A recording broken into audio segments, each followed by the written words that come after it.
Today, we freak out Scott with a space horror flick. I'm Jason. And I'm Scott, and this is the Friday Night Rewind. On today's episode, we're going to rewind 1997's Event Horizon. It closed out the summer season my senior year of high school with an August 15th release date. Scotty, tell us a little bit about the box office and home video sales. Film did $42 million at the box office back in 97. Adjusted for inflation, it's about $86.4 million. Budget on the film was $60 million, so they came in under budget. And adjusted for inflation, that's $123.4 million. The film did see some additional success with home video release. Kind of garnered that cult classic. But definitely did not blow the box office away. Didn't blow the critics away either. Did not. Because we got 36% Rotten Tomatoes and 6.6 on IMDb. Critics hated this film. So basically the gist of it is, after disappearing for 7 years, a revolutionary spaceship called the Event Horizon is rediscovered.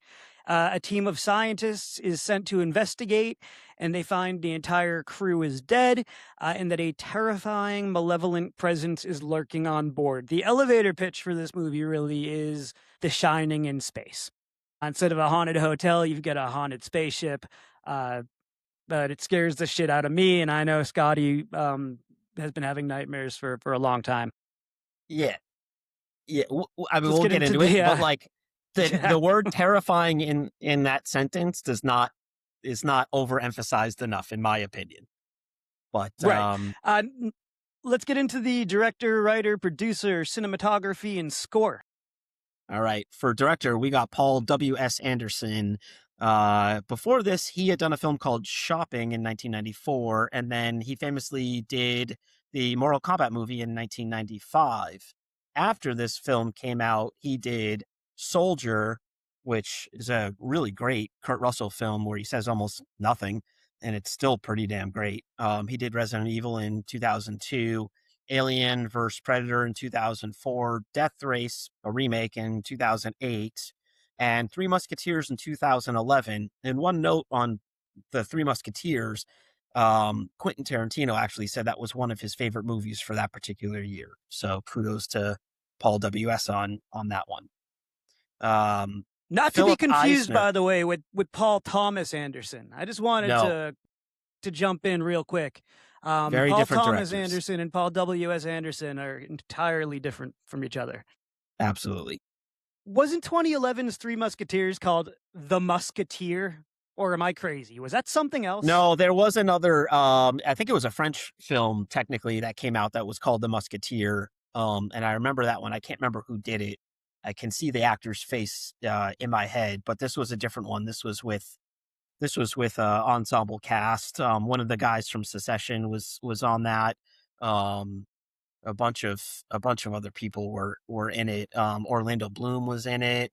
A ton of people. It was a real big ensemble cast. Nice.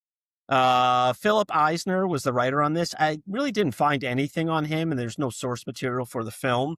The only thing I really found is that he's currently teaching at UCLA. So good for you, Philip Eisner. One and done and going to teach the younger folk. What do you got for cinematographer, musicians, or music? What a one and done, though. What a one and done. I know. Cinematographer, we have Adrian Biddle. Before this movie, he did Aliens, The Princess Bride, Willow, Thelma and Louise, 1492 Conquest of Paradise. So he was working a lot with what's his name? A couple there? with Ridley. Who's Ridley Scott? That's his name. Yeah. Thank you. Yeah, I'm thinking of Ridley Scott. Absolutely. So Conquest of Paradise, 1992. Judge Dredd in 1995. I liked the Stallone Judge Dredd. I did. I know it gets a lot of shit. Then Fierce Creatures in 1997. After he did Event Horizon, he went on and did The World Is Not Enough, which was a forgettable James Bond film in 1999. Was that the one with, what's her name, playing like a nuclear scientist? Charlie Sheen's ex-wife? I can't Denise remember her Richards. name. Yeah, I think you're right. Richards, yeah. I confuse those. That we really, as much as I love Pierce Brosnan, I just those were not my favorite Bond films. Yeah, But that's okay. nobody's favorite Bond films. Yeah, The Mummy in 1999, obviously huge cult classic. Maybe just we could call The Mummy a classic, honestly, at this point. And then Reign of Fire in 2002. That one I'm calling a cult classic. I love Rain of And Fire. I love Reign of Fire as well. And V for Vendetta in 2005. Uh, yeah, V for Vendetta. That's another one. Kind of. I would classify that as a cult classic of some sort. It has its cult. Music. Michael Kamen. Great composer, really great composer. Some very, very memorable themes. Before this film, did The Dead Zone in 1983. I absolutely love The Dead Zone. Christopher Walken, one of my favorite Stephen King adaptations, directed by David Cronenberg. Brazil in 1985. I Terry know, get Gilliam. some big Brazil fans listening. Yeah, Highlander in 1986. Lethal Weapon 87, Die Hard 88, Roadhouse 89. That's like just one banger after another in the 80s, wasn't it? I Then mean, Robin Hood, Prince of yeah. Thieves in 91. Yeah. After this movie, he went on and did What Dreams May Come in 98, X-Men in 2000, Band of Brothers in 2001, Open Range in 2003. So really, that's an incredible resume. Tell us a little bit about the cast.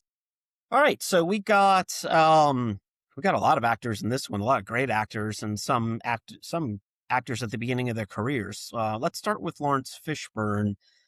Famously, he was in Apocalypse Now, where, if you remember, he had to lie about his age in order to be cast in that film. That was in 1979. The Cotton Club in 84, The Color Purple in 85, School Days in 88.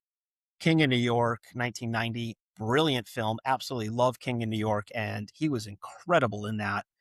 And then Boys in the Hood, and this is sort of interesting because he has a very specific transition from sort of maybe like a younger guy to sort of a father figure type guy. But I thought he was incredible in Boys in the Hood. That was 91.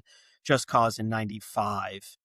And obviously, after this film, he went on to do just so much incredible projects. Hoodlum, the Matrix trilogy, the original trilogy, which he was not asked back on the fourth film. Mission Impossible 3, Man of Steel, John Wick 2 through 4, and then I don't know if you were ever a viewer of Blackish, but I thought he was phenomenal on Blackish. Real sort of straight face comedy, but just showed how versatile he can be, not just with, thrillers, dramas, science fiction, but obviously a really good comedic actor as well. Yeah, it also starred the great Sam Neill. Prior to this, he started acting in 1975. He's some of his big films. The first one, you don't have this on the call sheet, but 1981, he starred in a film called Possession, which, if you haven't seen Possession, I don't know if I watch have. Possession. Okay, Okay. Possession is an insane horror movie, and that's all I'm going to say. Just it's fucking crazy. So he was in 1981's Possession, Dead Calm in 89, Hunt for Red October in 1990. Of course, probably hit everybody's radar. Steven Spielberg's Jurassic Park in 1993.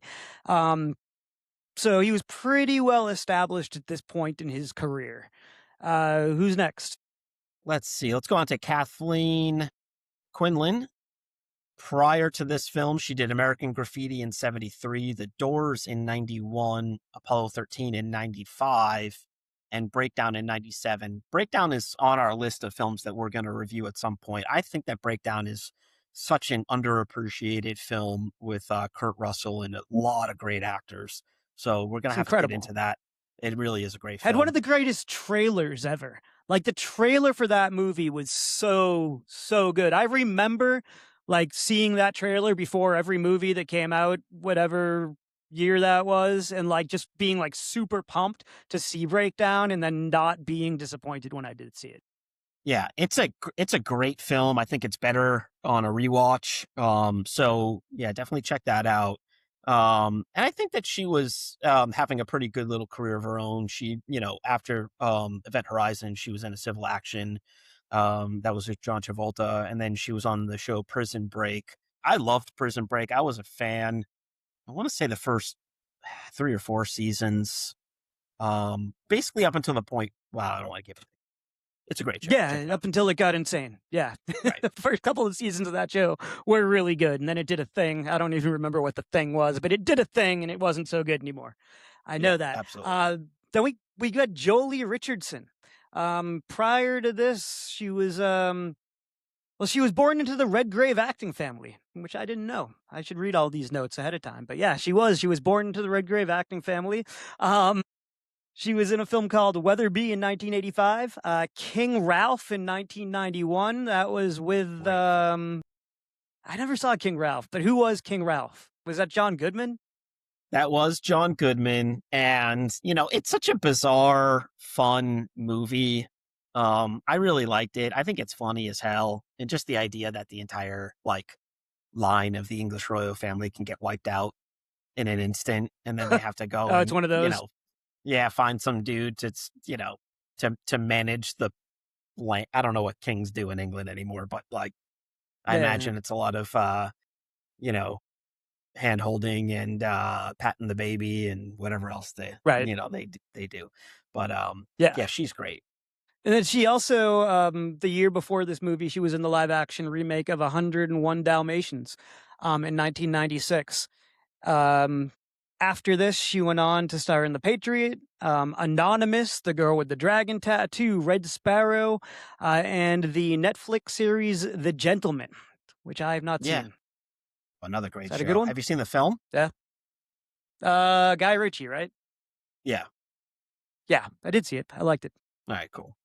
All right, next we got Jason Isaacs, and if you're not familiar, you really need to be. Jason Isaacs is just one of my favorite actors, and he's often in roles where he's sometimes got these minor parts, but they're so impactful. He was really at the infancy of his career at this point. Prior to this, he did Dragonheart in '96. After this, it's a slew of hits. Armageddon, shit, Black Hawk Down. I mean, he had like a 3-minute role in Fury. It's a David Ayer film with Brad Pitt. Great World War So II good. film. So good. But he's got this like 3-minute part, and he's just so fun to watch. And just really good. And of course, he was on the third season, I believe, of White Lotus, which is a show my wife and I absolutely love. Uh, so if you haven't And seen White also, Lotus, get into it.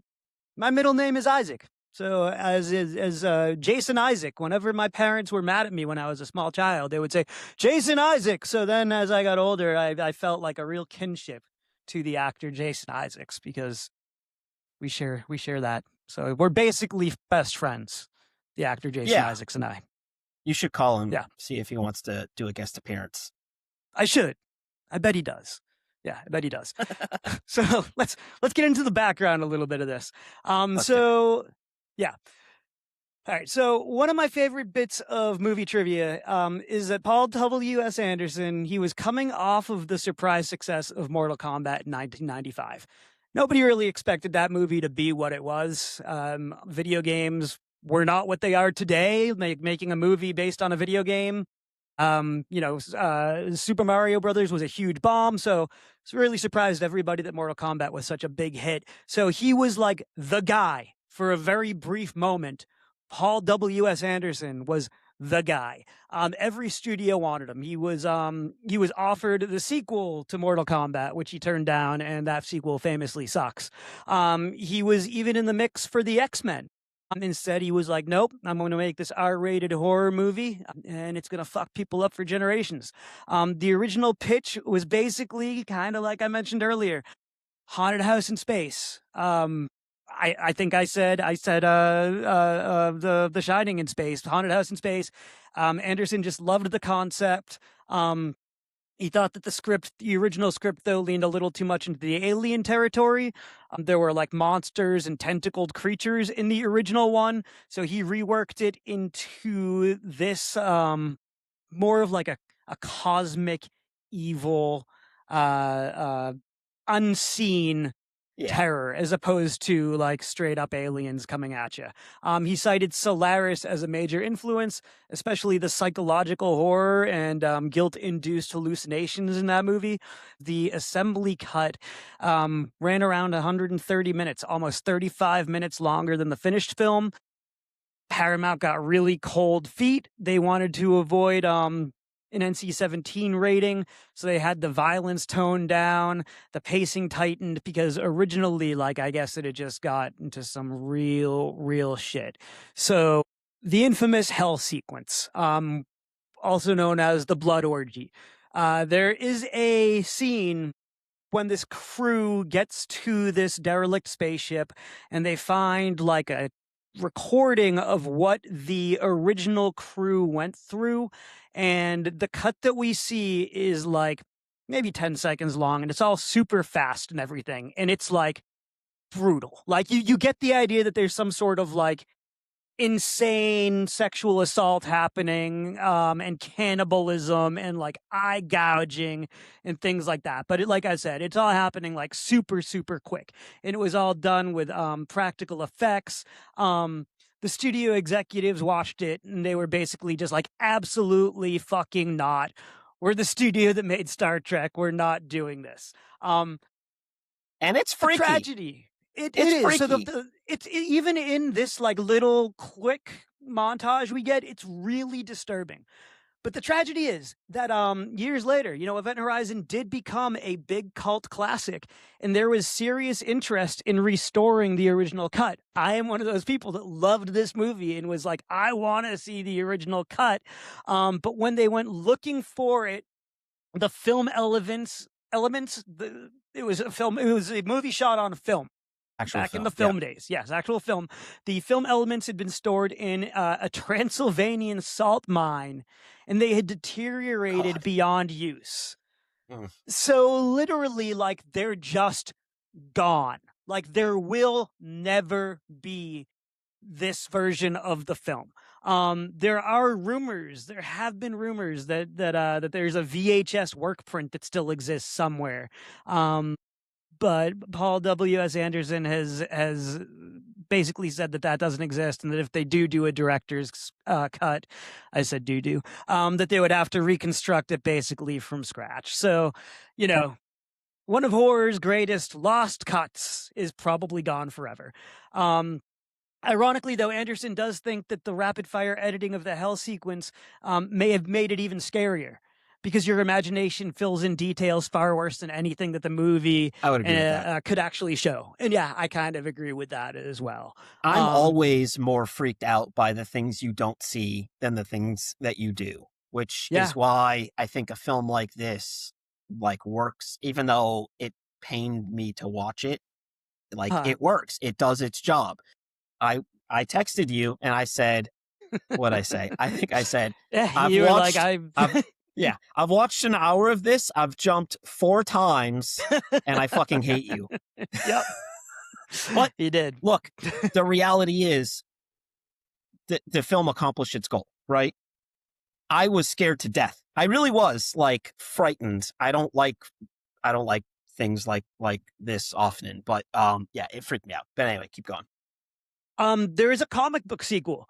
If you 2024 it came out, Event Horizon Dark Descent. It actually picks up after the film and follows a rescue crew to go rescue the rescue crew, basically. And I have not read it. I am a comic book fan, so I do want to check it out. And director Adam Wingard has said that a television adaptation is in development Pretty as cool. recently as 2024, at least. So, Interesting. yeah, there could be more Event Horizon on the horizon. Okay. So, I had to say it. Standout scenes. There's one scene in this movie in particular that, like, to me, every time I watch the movie is like the scene where I grab my seat and I'm just like, oh my God. And it stars Jack Noseworthy, who is from Lynn, Massachusetts, by the way. Oh, that's Which funny. I is didn't right know next to that. where we grew up. But it stars Jack Noseworthy, who was an actor who was like mostly known for music videos and a short-lived MTV series that only I saw called Dead at 21, which was like MTV's first foray into storytelling, like live action storytelling. Do you remember that show? I do remember that. I think I. Oh it God, I. starred it starred Jack Noseworthy and Doogie Howser's girlfriend. Yeah, I'm picturing like his face, and he had long Uh hair, right? Did he have long yeah, long hair? red hair. Yeah. Oh man, I'm gonna have to now. I'm gonna have to go down the well on that one. That's gonna You be. should. I mean that's Yeah. a show that like you could probably find it like you could probably find VHS rips on YouTube or something like in the dark corners of the web, but yeah, I don't think it ever got any kind of proper re-release, sadly. But anyway, so there's a scene with Jack Noseworthy where he's in an airlock and the airlock is like being taken over by the ship and it's going to open up and he doesn't have a spacesuit on. And like, it's just really, really terrifying because you know that this dude is like about to just like be go into the vacuum of space and they're like telling him how to survive it. And like his eyes explode when the bay doors do open. But yeah, to me, that's like when I think of this movie, that is, Mhm. the standout scene that I think of. And I know Scotty, I know you had some I stuff you want to say. so for standout scenes, like I don't necessarily. Okay, so I would say, again, our goal is not to give away the film on this one, but there's a device in this film that allows the ship to travel at light speed or faster than light or whatever you want to call it. It does a And tesseract. It folds for space. space time, right? Yes. Yeah. So so when they're first showing you this, let's call it a hyperdrive just for the sake of calling it something. When they show you this in the ship, this bitch is the most like menacing thing you could ever see. And I'm not exaggerating when I say this, okay? The ship goes someplace. And again, our purpose is not to give away the film. We really want you to watch it and enjoy it on your own. But when you see what this thing looks like, there's only one place for it to go. And like I want to meet the scientists that decided to like make this hyperdrive like a like a death dungeon. I don't even know what It's you the call it. scare. Like No, it's terrifying looking. It it's looks yeah, kind of like something. It looks like something straight out of like a Hellraiser movie. The it really engine does. room Yeah. is like needlessly scary. Yeah, and like there's spikes all over the place, Yeah. and you know what I mean. I remember thinking when I watched this, 30 years ago, or whatever it was, almost 30 years ago, thinking like, if I wonder if they made this with like rainbows and pretty colors, if it would have gone to like the opposite of where it ended up going to, you know what I mean? And I kind of thought that as an adult, but again, like the whole movie just freaks me out, like it really does. Um, and again, that's the goal, right? So they achieved the goal that they set out for, and they didn't need to show you all the grotesque stuff that Jason had just mentioned. So to me, like, as much as it's challenging for me to watch it because of my own shit, it's, it does its job. So anyway, that's my standout scene. Awesome. Let's go ahead. We always like to talk about whether or not these movies are Oscar worthy. I would say that the big standout performances in this film, um, to me, I know Scott says Jason Isaac is really the best in this movie. I think Sam Neill. I think it's a great performance of Sam Neill. I before I saw this movie, I hadn't seen Possession yet. That 1981 crazy horror movie I mentioned. So my big exposure to Sam Neill before this was Jurassic Park. And Sam Neill is like he goes through a big character arc in this movie and it gets dark and I thought that he was really good, but I mean if we're being honest I probably wouldn't give an Oscar to in this film. How about you handing out little No, gold statues? No, I'm not for this film, but as you mentioned, Jason Isaac, I don't necessarily think that this is his best part, but what I love is what he became. And so ultimately what you're watching is an actor at the infancy of his career, and many years later, almost 30 years later, he's the standout, or one of the standouts, in The White Lotus, and and complete standout in many of the films that he's in, even with minor parts.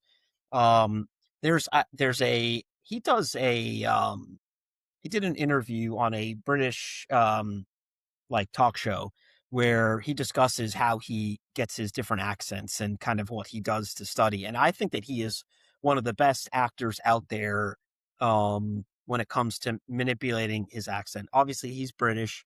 If you remember on White Lotus, he does this sort of Raleigh, North Carolina, little bit of a twang in there, and it's phenomenal. And it really sounds like he could fit in. Um, anyway, in this interview on this talk show, he gives some of the reasons that some of the different areas of England have different accents, and really gets very granular with how he kind of studies that stuff. So, um, he's someone that I really enjoy watching, even in kind of a earlier role like this. I think he's still pretty phenomenal. And you know what? Moving beyond the acting, if I'm the Academy, the cinematography in this film is really, really fantastic. Like, this really is a film that we are talking about because of the way that it looks. This easily could have been like just a complete train wreck. Adrian Biddle, I think, really I might have given him a nomination if we were in the days of 10 cinematographers being nominated, or I don't know. Are there 10 nominated now? I don't watch the Academy Awards. I'm sorry. I'm not saying that to be cool, but yeah. All right. Well, he would deserve some kind of recognition in my book because he made this movie look really, really good. I So agree. let's go ahead and move on to 5 film facts. All right, 5 film facts. At around the 5 minute mark, there's a shot where Sam Neill stares out the window and then pulls back to reveal he's on the deck of a space station orbiting Earth. And it's obviously digital Sorry, Charlie effects. Horse.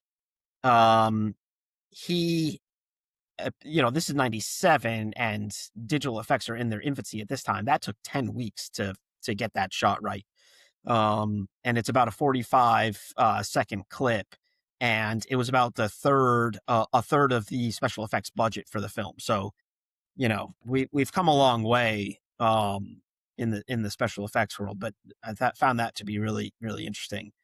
Philip Eisner's original script, um, there's there was a, I guess, how do I put this? The way that in the original script, the way that he explained um, time travel and bending space time and things of that nature was so complicated that I don't think producers, Paul W.S. Anderson, understood it. So they were like, explain it to us like we're idiots. And so he did. And he took a piece of paper, folded it in half, put a pen through, and opened it back up. And that's how that worked. Um, if you're listening and you saw Interstellar, they do the same thing in Interstellar to explain bending space time. So that was kind of cool in early, sort of, let's say 20, 25 years before that. Um, the event horizon itself is the name for the theoretical boundary surrounding the black hole, which they call the event horizon. Um, so nothing can escape, nothing can. It's it's pretty interesting. So physics goes out the window, and that's where they got the name of the ship from. Well, a fact that you will like, Jason, Clive Barker. I do Uh, like Clive. I know you do. I know you do. He was a big, big, big influence on this film, and he consulted during the pre-production process, which I think is pretty spectacular. And if Um, you are listening and you don't know who Clive Barker is, um, that's okay. I'm actually really excited for you because just go out and watch Hellraiser. Watch Hellbound, Hellraiser 2. Absolutely one of those rare sequels that's better than the original, or at least as good. Uh, you know, not for the faint of heart, I will say that, but really one of the most underrated uh, people in the horror industry. I would say Stephen King once said that Clive Barker was the future of horror, and I don't know. I feel like they kind of have overlapped a lot, and that the now the future is I don't know. I don't know who the future of horror is now, but Clive Barker is one of those eternal people who will always influence the horror genre. Sorry, I Yeah, could talk about Clive for a long time. I know you can. I'm here for it. At the fifth fact is at about 3 minutes into the film, there's a watch spinning in the tunnel of the event horizon, and it is an Omega Speedmaster. And if you just got mad because I didn't say Omega, I hate you. Um, but call it what you want. But there was an Do Omega people say Speedmaster. Omega? I don't know. Actually, it might actually be Is this Omega. a Jaguar thing? I think it is. Yeah, Okay. yeah. Because I've said Omega or whatever, talking about a Bond film or the Bond watch or whatever the case is, and I've been corrected, which is always super fun. But anyway, they put that in there obviously because Omega's, the Speedmaster specifically, was the first watch to be worn not on this planet, and it was worn on the moon by both Neil Armstrong and Buzz Aldrin. So Super I think, cool. yeah, I think that's kind of a little nod to them that they put in there, which I like. Yeah. Rewindable scale. Scott, defend yourself here because once again, I'm more generous than you. What are you giving this thing? I mean, I Yeah, see it, and I want answers. yeah. So I would say 6, 7, 6, 7. It's Yeah, I hate that I just did that. I regret it. my birthday, by the way. So Jason Isaac is my first and middle name, and then also my birthday is June 7th. I enjoy the 6-7 meme simply because it's my birthday. Okay, fair Anyways, enough. though, yeah. So Scott's giving I, this a 6-7. I think that the film is better than the 30% Rotten Tomato or whatever the number was that critics gave. I do think that, I think that you have to take into account, this is a space horror film, as you said. It scared me. So to me, that works. Now, all that said, there's some issues that I have with it. From a production standpoint, nothing crazy. I think that the film does work, but I can see why critics had a hard time with it. Um, I don't think that there are like real continuity issues. They didn't get into the, one storyline and jump to another, things like that. The pacing is fine. Some of the special effects, obviously it's 97 that there's an opportunity there, but, I think it's a film that you can enjoy if you're someone that likes horror films, that likes spooky stuff. This is really for you. So don't listen to the critics on this. I'm not kidding when I say the first hour I counted, I jumped 4 times. When I finished the film, it was another 3 times that I jumped. So that's 7 times that I am having a physical reaction. That to me can't be overlooked. So this is the last time I'm going to watch this film. It scared the crap out of me. I'm I think not doing it. I'm not doing it again. I'm not watching this again. But I no, think that yeah, when we agreed to do this podcast, we both made lists of movies that we wouldn't watch again, and I actually think that this one was on Scott's list. hundred So percent. yeah, okay, cool, good. I apologize for making you watch this movie, but not. I'm glad that I did. I think that it's well worth it. I would recommend it to someone that if you like horror films and you want something a little bit different, this is a good film for you. I'll definitely say that. I'll stand by that. What did you think of the film? What did you rate Cool. it? Yeah, I'm going to give it a solid 8. I'm throwing caution to the wind, giving it an 8.0. I mean, this movie, I love it. It scares the shit out of me. I can still remember seeing it for the very first time, renting it on VHS, and like it being one of these movies where like I was afraid to get off the couch. I probably slept on the couch afterwards because in my parents' house, I had to like you would have to turn the TV off and then like walk up the stairs. And like I think that this was one of those movies where like I didn't even feel safe getting off the couch because like Yeah, something might have been behind me. And it still makes me feel that feeling to this day. It's unsettling. It grabs you by the by the throat and it doesn't let you go. The ending, not to spoil anything, but like it doesn't leave you in like a happy place. And it's not afraid to fuck with you. And I respect it for that. I really do. So yeah, I really like this one. So 5 similar films, if you're looking for similar films, which I know Scott's not, but I think we did a good job of sort of picking movies that are similar to this thematically that aren't going to scare the shit out of you as well, though. Life, 2017's Life, not to be confused with the Eddie Murphy comedy, but who starred in Life 2017? Was that Ryan That was Reynolds? Ryan Reynolds was in it. Yeah. Jake Gyllenhaal was in it. A Yeah. bunch of other people were in it. That's another movie I'm never watching again. That's absolutely on my list. I don't know Yeah. why, but space and scary for me is like so triggering. I want no part of it. I'm totally freaked out. But the vacuum of Cosmic horror. space, No, there's something about it. Cosmic horror gets what it gets to you, and I love it. I love Lovecraft. I've always loved cosmic horror. We also have Sunshine 2007, which is a movie that I friggin' love. That's one of those brilliant. movies. Yeah, Danny Boyle, Sunshine, amazing score, amazing cinematography, great acting. Cool It's one of concept. those. Yeah. It's about the sun is going out and we have to reignite it, which is kind of that's a little similar to Project Hail Mary, I guess, right? But like, Similar in that they have the same problem, but I guess the solution is very different. right. Also, just eh, much different film than Project Hail Mary. much. Yeah, Hail yeah. Mary. It's hard Yeah. to compare them, even though, Um, yeah. Yeah, I liked it better. So it's also one of those movies that like it's a genre mashup, and like the third act takes a twist that like a lot of people didn't expect. And so like it's one of there's a lot of times that you'll bring up Sunshine in a conversation, and people will go like, "Oh, I love the first 2/3 of that movie, but the third act kind of stunk." Um, I like the entire thing, including the third act. So I did check too. it out. You will at least like the first 2/3 of it. I almost guarantee. 2000's Pitch Black, which introduced the world to Vin Diesel as a character named Riddick. It's an alien knockoff, but it is a fun alien knockoff. I stand by Pitch Black. It's a fun movie.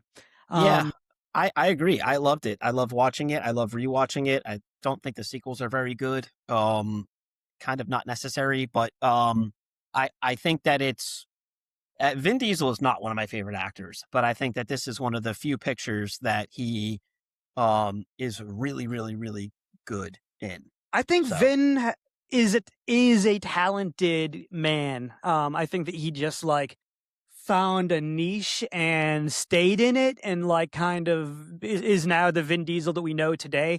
But I think, and it might have actually kind of started with Pitch Black because he was a tough guy. But actually, I do think that Vin is a talented actor, and I think that Riddick is his best role.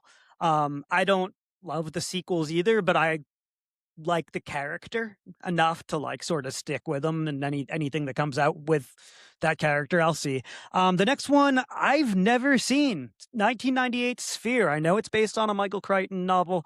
I know it stars Dustin Hoffman. I know it's about a mysterious sphere at the bottom of the ocean that shows people hallucinations or something, right? But I don't yeah, know, I've never seen it.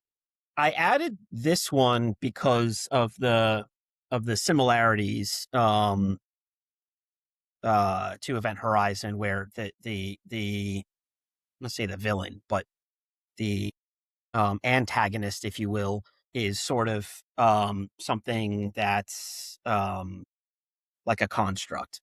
You know what I mean? So I kind of, for that reason, I put it in, and Sphere takes place under the ocean, whereas Event Horizon is obviously in space.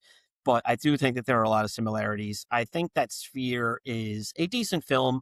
Definitely worthy of a watch. If you're someone that is a book reader, the book is phenomenal. I really enjoyed the book. And I would recommend it to anyone. Cool. But yeah, And then the last movie that we have on here is 2000's Mission to Mars, which was there were 2 Mars movies that came out in 2000, Mission to Mars and Red Planet. Mission to Mars was the better of the 2, I agree. I think. Yeah. Fun movie, worth checking out. So where to find Event Horizon? All the places. Fandango All at the Home, places. Pluto TV, Amazon Prime, Apple Plus. What are you watching, Scotty? All right, what am I watching right now? I am watching. The wife and I started season 2 of Sugar on Apple Plus. I'm not sure where it's going yet, but I've never heard we're of sticking with season it. one. It's with Colin Farrell. It kind of comes off. It's okay. Well, I'll say it's a sort of detective noir type of a story with a twist, and You're using words I like. I I like know, all of the words that you just said. I Colin know. Farrell, detective noir, twist. I thought the first season was I'm into it. absolutely excellent. I'm not sure. I still need to sort of think about it because there was a little bit of things that happened at the end of the first season that make the second season like it feels like you know all the things. So I'm not sure. I'm not sure about that. But anyway, we're watching it. We're going to stick with it. The another show that we're watching is Small Town Murder, and that's a weird, like, good show. I've been enjoying, and I think we both have been enjoying. It's basically each episode is like a different murder that happens in the small town that's very reminiscent of where we grew up. And there doesn't seem to be a ton of connectivity within the season per se, except for the characters involved. But I kind of like that. And it's somewhat mindless, which, you know, like in the evening, I think a lot of us like that kind of a thing. So we've been enjoying that. Okay. Next week, we are going to get into the Steven Seagal classic, Above the Law. There was a lot of discussion about which Steven Seagal film we were watching because we kept forgetting the title. That is the correct one, right? There's Above the Law, there's Marked for Death, and then there's, what's the other one? Out for Justice. Out for Justice. But And Above of the course, Law, you know, yeah, Above the Laws is first. Is that right? yes, yep. Okay, cool. So we are watching the Steven Seagal flick Above the Law. It is his first movie. If you're enjoying the show, the best way to help us grow is to follow the podcast on Spotify or Apple Music or wherever you're listening, and to leave us a rating or a review. It really helps more movie fans find us. And please check us out on Facebook at Friday Night Rewind, on Instagram and YouTube at Friday Night Rewind Pod, Pod. Other than that, we are going to be back next week with Above the Law. And we will see you then.